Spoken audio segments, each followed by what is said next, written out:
नमस्कार, स्वागत है आपका हमारे शो हेल्थ पे चर्चा में और मैं हूं नम्रता सनानी गर्ग। आज इस एपिसोड में हम बात करेंगे कि क्या कॉन्स्टिपेशन या डायरिया हो सकती है कैंसर की निशानी।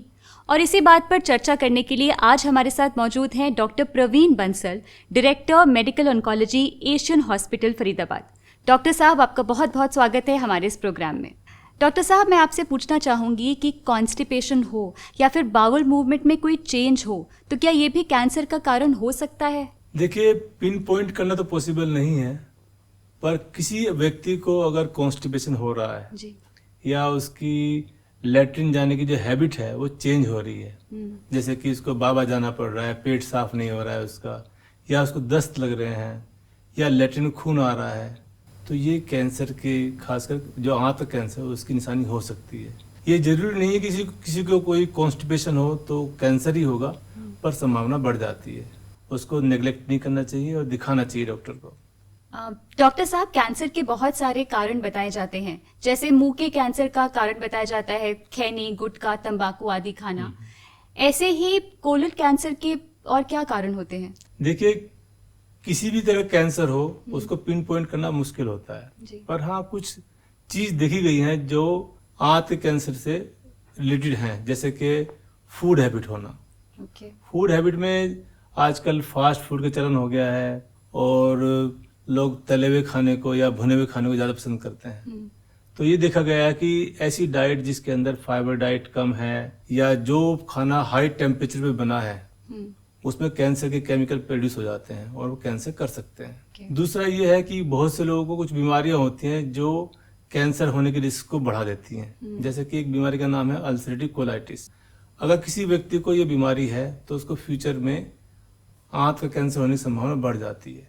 ये कैंसर कुछ अनुवांशिक भी चलता है। अनुवांशिक का मतलब यह है कि अगर आपके फैमिली के अंदर आपके पिताजी को या आपकी माताजी को या आपके ब्रदर को या सिस्टर को या आपके चाचा ताऊ को कैंसर है, यानी आपका ब्लड रिलेशन में कैंसर है, तो उन लोगों को इस कैंसर का रिस्क बढ़ सकता है। कुछ सिंड्रोम पाए गए हैं जो कि अनुवांशिक चलते हैं, यानी एक जनरेशन से दूसरी जनरेशन में चलते हैं। तो अगर ऐसा है तो ऐसे लोगों के अंदर भी कैंसर होने का रिस्क बढ़ जाता है। तो इनमें नेग्लेक्ट नहीं करना चाहिए, पहले से ध्यान रखना चाहिए कि भाई रिस्क अगर बढ़ा है तो डॉक्टर से कंसल्ट करते रहना चाहिए इसके बारे में। जी बिल्कुल। और डॉक्टर साहब, यदि किसी को कॉन्स्टिपेशन है या डायरिया है या इरेगुलर बाउल मूवमेंट है तो उससे कैंसर होने का कैसे पता लगा सकते हैं? देखिए, अगर आपकी बाउल की जो हैबिट है चेंज हो गई है आपकी, या आपको खून आ रहा है, तो ऐसे में आपको सबसे पहले तो डॉक्टर के पास जाना चाहिए। अक्सर लोग करते हैं कि भाई कॉन्स्टिपेशन है तो इसबगोल की भूसी खा ली या खुद इलाज कर लिया या केमिस्ट के पास पहुंच गए। ऐसे में आपको डॉक्टर से जाना चाहिए और पूछना चाहिए कि भाई मुझे ये दिक्कत हो रही है, क्या ये कैंसर की निशानी तो नहीं है या कोई बीमारी तो नहीं है मुझे। और ऐसे में अगर डॉक्टर कुछ बोलता है तो उसका इन्वेस्टिगेट कराना चाहिए। वैसे तो इसमें अगर प्रॉपर एग्जामिनेशन से कुछ मालूम पड़ जाता है, जैसे कि हम फिंगर से जांच करते हैं लेटरिन के रास्ते की, उसमें कोई ग्रोथ होती है तो मालूम पड़ जाता है। अगर उससे मालूम नहीं पड़ पा रहा है तो हम एक जांच होती है कोलोनोस्कोपी, एक पाइप होता है जिसके थ्रू हम देख सकते हैं, उसको हम लेटरिन के रास्ते के थ्रू जांचते हैं, तो बड़ी आंत को पूरा हम देख सकते हैं उससे। तो उसमें कहीं भी अगर कैंसर की निशानी मिल सकती है तो उसको पहचान सकते हैं। तो इस तरह से अगर वहाँ पे कोई ग्रोथ मतलब कोई ट्यूमर या हमें ग्रोथ नजर आ रही है तो उसकी बायोप्सी ले सकते हैं, जिससे कंफर्म कर सकते हैं कि कैंसर है या नहीं है। जी।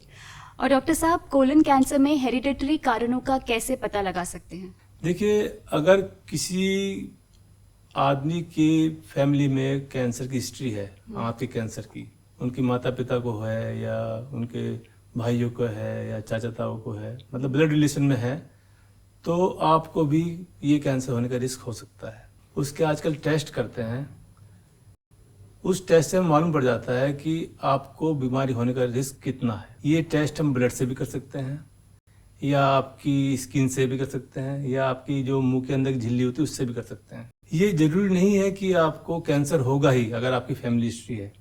तो इस टेस्ट, ऐसे टेस्ट करने से हमें मालूम पड़ सकता है कि हमें कितना रिस्क है बीमारी होने का। जी।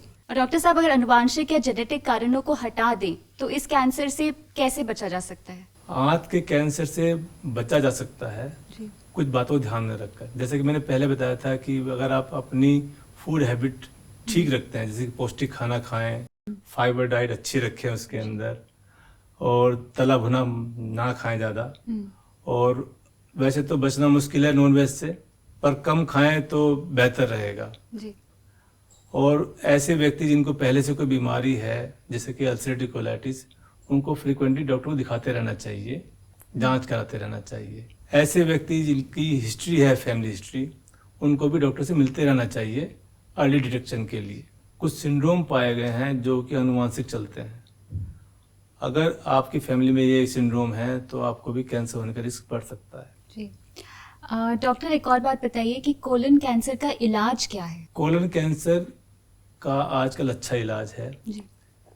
कोलन कैंसर के अंदर पहले हम डायग्नोस करते हैं कि बीमारी कौन सी वाली है और उसकी स्टेज क्या है, और फिर हम स्टेज के अकॉर्डिंगली हम डिसाइड करते हैं कि कौन सा ट्रीटमेंट देना है। यूजुअली पहले हम सर्जरी करते हैं कोलन कैंसर के अंदर जी। और उसकी जो रिपोर्ट आती है पैथोलॉजी की, उसके हिसाब से डिसाइड करते हैं कि फर्दर ट्रीटमेंट क्या करना है। और आजकल पहले जो भ्रांतियां थी कि भाई कीमोथेरेपी से या रेडियोथेरेपी से या सर्जरी से बहुत नुकसान होता है, ऐसा नहीं है।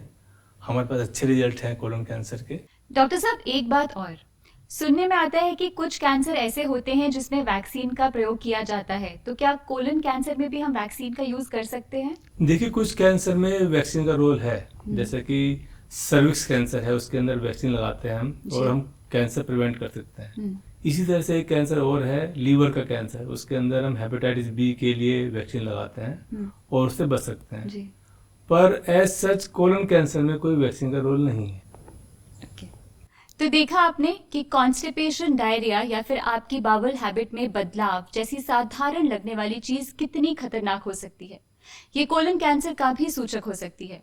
तो अगर आपको ऐसा कुछ हो तो इसको नजरअंदाज करना ठीक नहीं है, इसका इलाज भी है। तो ऐसे किसी भी तरह के सिम्टम्स होने पर फौरन डॉक्टर से संपर्क करें और जरूरत महसूस होने पर ऑन्कोलॉजिस्ट से सलाह लेने में कोताही बिल्कुल ना बरतें। इलाज पे देरी घातक सिद्ध हो सकती है। अच्छी पौष्टिक फाइबर डाइट लीजिए, फास्ट फूड कम और नॉनवेज बंद नहीं तो कम जरूर कर दीजिए। अपनी सेहत का ख्याल रखिए। डॉक्टर साहब, आपका बहुत बहुत धन्यवाद हमारे स्टूडियो में आने का। Thank you. देखते रहिए हेल्थ पर चर्चा और अगले एपिसोड में फिर मिलेंगे एक नई चर्चा के साथ।